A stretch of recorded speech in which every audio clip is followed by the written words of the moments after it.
Pemerintah Provinsi DKI Jakarta melalui Dinas Ketahanan Pangan, Kedaulatan dan Perikanan menangkap ratusan ekor ikan sapu-sapu di saluran air Bundaran Hotel Indonesia Jakarta Pusat.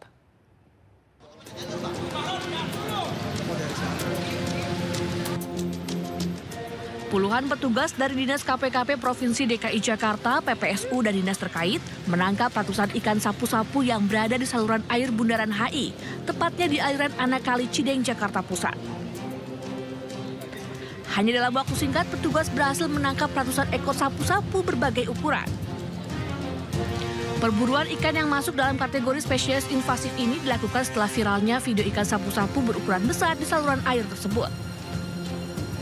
Selain mengganggu habitat air dan merusak infrastruktur tanggul, ikan sapu-sapu juga berbahaya jika dikonsumsi karena mengandung bakteri E. coli, salmonella, serta logam berat. Ambil sampel ikannya, kemudian mengambil sampel airnya, dan memang benar di air itu ambang batas cemarannya melebihi. Kemudian juga ikannya juga mengandung salmonella, mengandung E. coli, kemudian juga ada residu-residu logam-logam berat seperti itu. Ratusan ikan yang berhasil ditangkap selanjutnya akan dimusnahkan dengan cara dikubur. Dari Jakarta, Rani Sanjaya, iNews melaporkan. Sementara itu, pemirsa, Gubernur Jakarta Pramono Anung juga menggiatkan gerakan penangkapan ikan sapu-sapu di aliran sungai di Jakarta. Ikan sapu-sapu yang selama ini dianggap tidak membahayakan ternyata merusak ekosistem dan juga dinding sungai. Gubernur Jakarta Pramono Anung meminta agar operasi pembasmian ikan sapu-sapu diperluas di seluruh wilayah Jakarta. Pramono menilai keberadaan spesies invasif tersebut dapat merusak lingkungan serta mengganggu keseimbangan ekosistem sungai. Pramono menyebut operasi yang pertama kali dilakukan di Kali Cideng efektif mengurangi populasi jumlah ikan, namun ia mengaku tak semua ikan sapu-sapu di kali tersebut sudah musnah. Jadi kemarin memang sudah cukup banyak, tapi nggak mungkin langsung bisa selesai. Tetapi ini menurut saya merupakan sesuatu yang bermanfaat dan memberikan kontribusi positif. Memang ikan sapu-sapu ini merusak terutama tanggul lingkungan dan juga menjadi predator karena semua makanan bagi ikan yang lain dihabisin, sehingga wader dan ikan-ikan lain yang merupakan ikan lokal itu kalau nggak dilakukan segera penangkapan dan juga mengurangi jumlah ikan sapu-sapu ini, pasti ini akan berpengaruh pada ekosistem kita. Pekan lalu, puluhan petugas dari PPSU dan dinas terkait menangkap ratusan ikan sapu-sapu yang berada di saluran air Bundaran HI, tepatnya di aliran Anak Kali Cideng, Jakarta Pusat. Hanya dalam waktu singkat, petugas berhasil menangkap ratusan ekor ikan sapu berbagai ukuran. Tim Liputan, iNews melaporkan. Sampah dan puing menumpuk menimbun ruang terbuka hijau di area resapan air di dekat Taman Hutan Kota Penjaringan, Jakarta Utara. Sementara Kali Muara Kamal menumpuk busa tebal.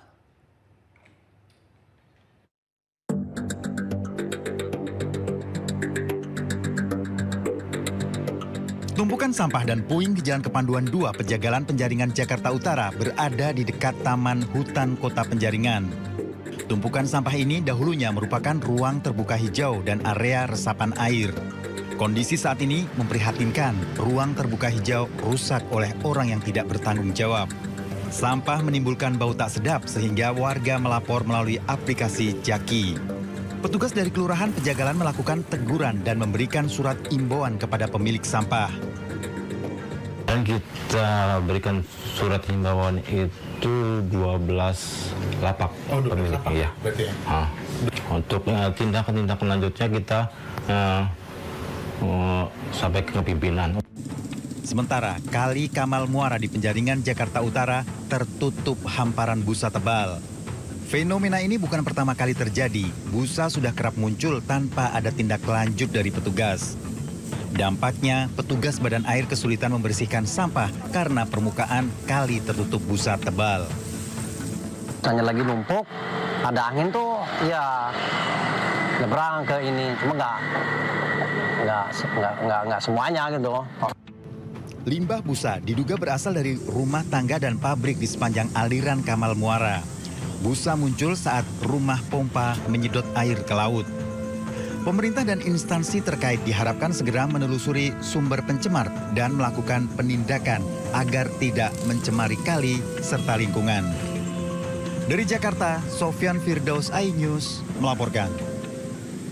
Ratusan truk sampah menggeruduk kantor pengendalian lingkungan hidup di Renon, Denpasar, Bali.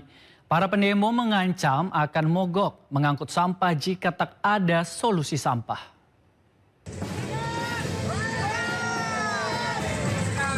Ratusan truk dan mobil pickup pengangkut sampah mendatangi kantor Pusat Pengendalian Lingkungan Hidup Bali Nusra di Renon, Denpasar untuk melakukan aksi. Truk yang penuh muatan sampah rumah tangga oleh aparat kepolisian diarahkan untuk parkir di sepanjang Jalan Basuki Rahmat di depan kantor Gubernur Bali. Para pendemo menyampaikan sejumlah tuntutan, diantaranya membuka kembali TPA Suwung sampai pembangkit listrik tenaga sampah beroperasi. Fasilitas pengelolaan sampah menjadi energi listrik spesial beroperasi. Karena ini yang keroknya. Pemerintah pusat diminta turun tangan menyelesaikan masalah sampah di Bali. Para pendemo akan melakukan aksi mogok mengangkut sampah jika tuntutan tak terselesaikan. Dari Denpasar, Bali, Indira Ari, iNews melaporkan. Pemirsa, sebuah mobil sedan terbakar saat melintas di Sragen, Jawa Tengah. Kebakaran diduga dipicu korsleting pada bagian mesin.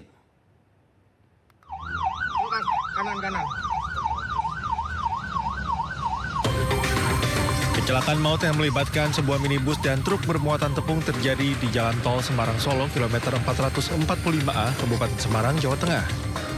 Kecelakaan bermula saat minibus yang membawa 11 penumpang dari Jakarta menuju Jawa Timur melaju kencang di jalur A ruas tol Semarang-Solo. Saat melintas di lokasi kejadian, minibus tiba-tiba hilang kendali dan menabrak bagian belakang truk yang berada di lajur kiri. Kerasnya benturan membuat minibus terpental dan terguling hingga masuk ke dalam parit di sisi jalan tol. 2 orang tewas di lokasi kejadian dan 9 lainnya menderita luka-luka dan langsung dibawa ke rumah sakit. Karena tidak konsentrasi atau indikasinya sepertinya mengantuk, menabrak belakang dari truk sehingga oleng dan masuk ke ro atau ke saluran air. Penumpang ada 11 orang, yang meninggal adalah supir 1, penumpangnya 1, penumpang luka-luka ada 2 yang ada di rumah sakit Tunas Harapan dan 1 di RSUD Salatiga.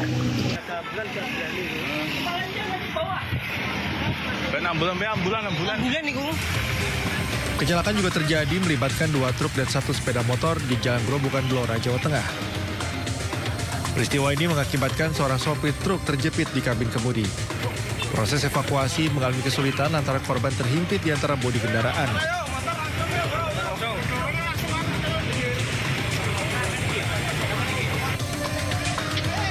Peristiwa kecelakaan terjadi saat salah satu truk melaju dari arah Temanggung menuju Blora, Jawa Tengah.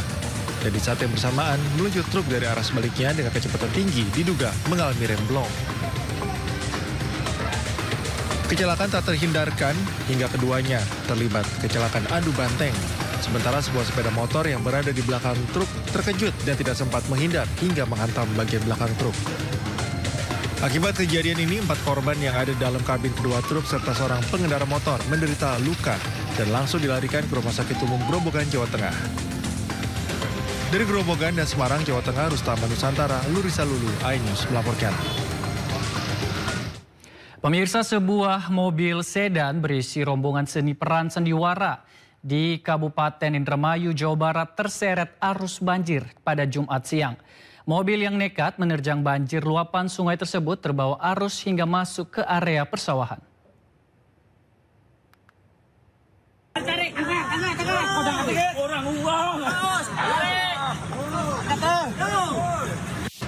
Sebuah mobil sedan merah terbawa arus di Kecamatan Kroya, Kabupaten Indramayu. Warga dengan alat seadanya berupaya mengevakuasi kendaraan yang terbawa arus luapan sungai Cibancong.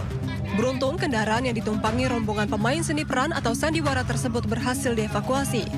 Namun sejumlah alat musik penunjang sandiwara rusak terendam air disertai lumpur. Peristiwa berawal saat hujan deras melanda Kecamatan Kroya di saat bersamaan mobil melintas dan nekat menerjang genangan. Arus deras luapan sungai membuat mobil tak kuasa melewati derasnya arus hingga akhirnya terjerembab ke area persawahan. Sudah berhasil dievakuasi untuk pemilik Saudara Kamsari dengan alamat di Desa Legok, Kecamatan Lobener. Tidak ada korban jiwa sampai saat ini. Alhamdulillah mobil sudah berhasil dievakuasi. Meski banjir sempat menggenangi, saat ini kondisi jalan di Desa Tanjung Kerta, khususnya di sekitar Sungai Cibancong, sudah berangsur normal dan air telah surut. Dari Indramayu, Jawa Barat, Toy Iskandar, iNews melaporkan. Motor Vespa Matic terbakar di pinggir jalan KA Nur Ali Pondok Kelapa, Durensawit, Jakarta Timur hari ini. Belum diketahui penyebab kebakaran motor.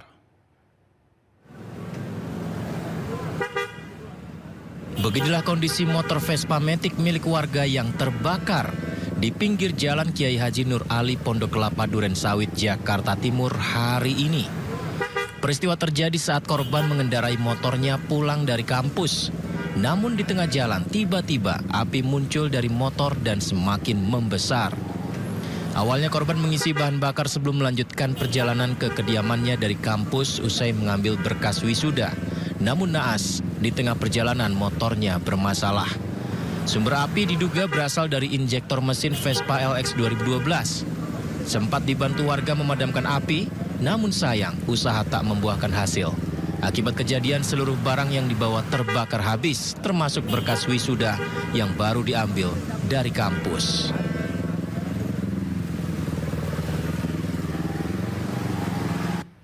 Tabrakan antar motor terjadi saat balap liar di kawasan pantai Ujung Genteng, Sukabumi. 1 orang meninggal dunia akibat peristiwa ini.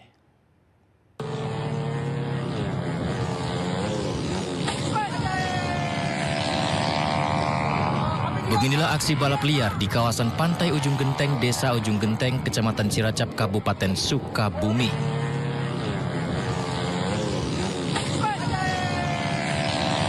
Dua sepeda motor tabrakan adu banteng dan mengakibatkan 1 orang meninggal dunia di lokasi. Sementara 1 orang lainnya mengalami luka berat.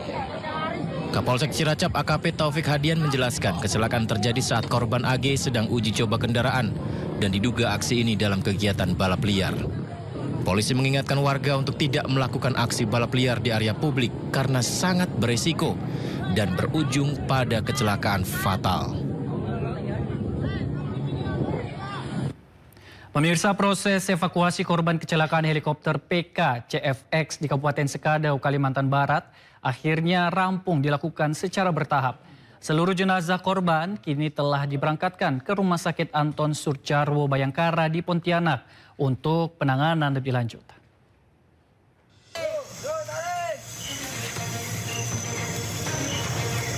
Tim SAR gabungan berhasil mengevakuasi seluruh korban dari puing-puing helikopter pada Kamis malam hingga Jumat pagi. Proses evakuasi kemudian dilanjutkan dengan menurunkan jenazah dari lokasi jatuhnya helikopter di puncak bukit menuju posko lapangan SAR. Tahapan ini baru selesai pada Jumat dini hari sekitar pukul 5 pagi. Helikopter Super Puma dari Lanut Supadio Pontianak dikerahkan untuk mendukung evakuasi udara. Selanjutnya seluruh jenazah diterbangkan menuju Rumah Sakit Anton Surjarwo Bayangkara di Pontianak untuk penanganan lebih lanjut. Di pukul 22.00 itu mengambil keputusan untuk melaksanakan pegang korban langsung dibawa ke posko kita. Posko SAR gabungan yang ada di sana. Selanjutnya sampai pukul 05.00 itu seluruh korban yang di-checking itu penanganan awal itu sudah sampai di posko. Nah, di sinilah kesempatan kami melakukan koordinasi awal terkait dengan bagaimana langkah selanjutnya karena keluarga korban sudah menunggu di Pontianak. Seluruh rangkaian evakuasi berjalan lancar berkat koordinasi lintas instansi mulai dari Basarnas, TNI Polri, pemerintah daerah hingga relawan. Dengan ditemukannya seluruh korban, maka operasi pencarian dan pertolongan resmi dinyatakan selesai dan ditutup. Dari Pontianak, Kalimantan Barat, Yuniardi, iNews melaporkan. Sebelumnya, tim gabungan berhasil menemukan titik jatuhnya helikopter PKCFX milik PT Matthew Air di kawasan perbukitan Kecamatan Nangataman, Kabupaten Sekadau, Kalimantan Barat. Lokasi penemuan berada di area hutan lebat dan medan terjal dekat titik koordinat terakhir saat helikopter hilang kontak dalam penerbangan dari Melawi menuju Kuburaya. Astaga, ini pilotnya. Kakinya udah tercabut.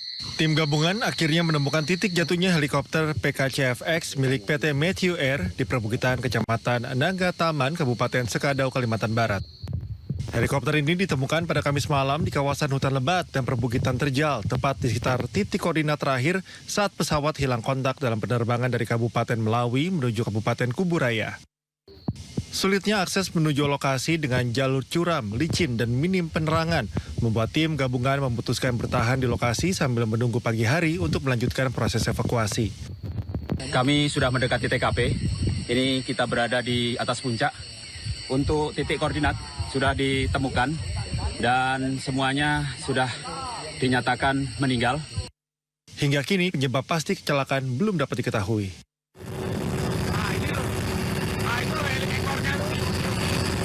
Sebelumnya, serpihan yang diduga merupakan bagian ekor helikopter ditemukan tim Basarnas melalui pemantauan udara.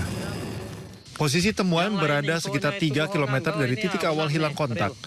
Selanjutnya, koordinat diteruskan ke tim darat untuk proses pencarian dan evakuasi.